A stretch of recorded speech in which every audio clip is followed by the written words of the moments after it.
최근 정부가 가계통신비 인하 정책을 펼치자 통신사들도 5G 중간요금제를 출시할 채비를 하고 있습니다. 이르면 이번 주 SK텔레콤과 LG유플러스의 3만 원대 요금제가 나올 것으로 전망되고 있는데요. 어떤 요금제를 쓰는 게 유리한지 알아보겠습니다. 윤혜림 기자 나왔습니다. 안녕하십니까? 안녕하세요. 네, KT에 이어 이 두 통신사도 모두 중간요금제를 내놓겠다고 지금 발언을 했는데 현재 진행 상황은 어떻습니까? 네, 현재 두 통신사 모두 과학기술정보통신부와 막바지 조율을 하고 있는 것으로 알려졌습니다. 예. 통신업계에 따르면 SK텔레콤과 LG유플러스는 하한선을 3만 원대로 낮추고 데이터 소량 구간을 세분화하는 내용의 5G 요금제 개편안을 마련 중입니다.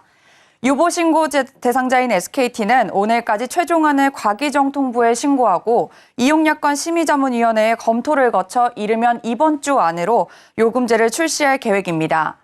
시장지배적 사업자인 SKT는 요금제 출시 전 정부에 이용약관을 신고해 심사 절차를 꼭 밟아야 하는데요. 자문위는 최대 15일 동안 새로운 요금제 이용약관을 심사할 수 있지만 별다른 문제가 없다면 이 기간을 다 채우지 않고 빠르게 결정할 가능성도 있다고 하고 있습니다.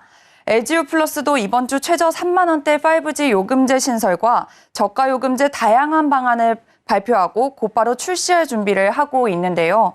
양사 모두 KT에 비해 출시가 늦은 만큼 좀 더 좋은 조건의 요금제를 내놓을 가능성에 무게가 실리고 있습니다. KT가 먼저 내놓은 이 중저가 요금제를 보면은 이 나머지 두 회사가 어떤 요금제를 내놓을지도 좀 가늠이 될 것 같은데요. 네, 맞습니다. KT는 지난 1월 19일에 가장 첫 주자로 중간요금제를 내놨는데요. 예. 사용자의 이용 패턴에 따라서 지속적으로 인터넷을 무제한으로 쓰거나 데이터를 이월할 수도 있습니다. 같이 주요 요금제 한번 살펴보겠습니다. KT는 월 3만 원대부터 5만 원대까지의 요금제를 선보였는데요. 만일 5G를 월 평균 4GB 수준으로 이용하는 고객이라면 기존에는 월 4만 5천 원의 요금제를 선택해야 했지만 이제는 8천 원 저렴해진 월 3만 7천 원 요금제를 사용할 수 있게 됐습니다. 특히 선택약정 할인 적용 시 25% 할인받은 2만 7,750원에 이용할 수 있게 됐습니다. 여기에 청년 고객의 대상을 기존 만 29세에서 34세로 높이고 데이터를 추가로 지급하는 등 다양한 마케팅도 진행하고 있습니다. 다만 데이터 제공량이 5G 가입자의 1인당 월 평균 데이터 사용량인 27.9GB에 못 미치는 수준의 요금제라는 지적에 이제 앞선 경쟁사들은 이를 염두에 두고 제공량을 더 조정할 것으로 예상되고 있습니다. 이렇게 통신사들이 중간요금제를 속속 내놓고 있는 이유가 어떻게 될까요? 네, 아무래도 정부의 전방위적인 압박 때문으로 풀이됩니다. 예.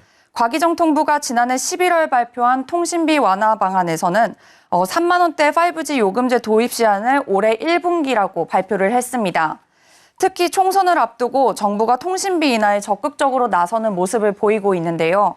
정부는 최근 전환지원금과 관련해서도 이통사와 단말기 제조사들에게 적극적인 협조를 요청했습니다. 지난 22일 김홍일 방송통신위원장은 취임 후 처음으로 통신사 대표들과 간담회를 열고 전환지원금 상향을 피력했습니다. 이에 지난 주말 이통사들이 일제히 번호이동 전환지원금을 상향 조정했습니다. 요금제와 휴대전화 단말기 기종에 따라 전환지원금을 10만 원대 수준에서 KT는 최대 33만 원, SK텔레콤은 최대 32만 원, LG유플러스는 최대 30만 원으로 책정했습니다. 다만 최신 스마트폰 기종의 전환지원금은 좀 낮게 책정이 돼 있습니다. SK텔레콤의 경우 갤럭시 S24 시리즈에는 전환지원금을 지급하지 않게 됐고요. KT는 최대 8만 원, LG유플러스는 최대 9만 원을 지원하는 수준입니다. 또 애플의 아이폰 15 기본 모델엔 지원금을 내건 통신사는 없고요.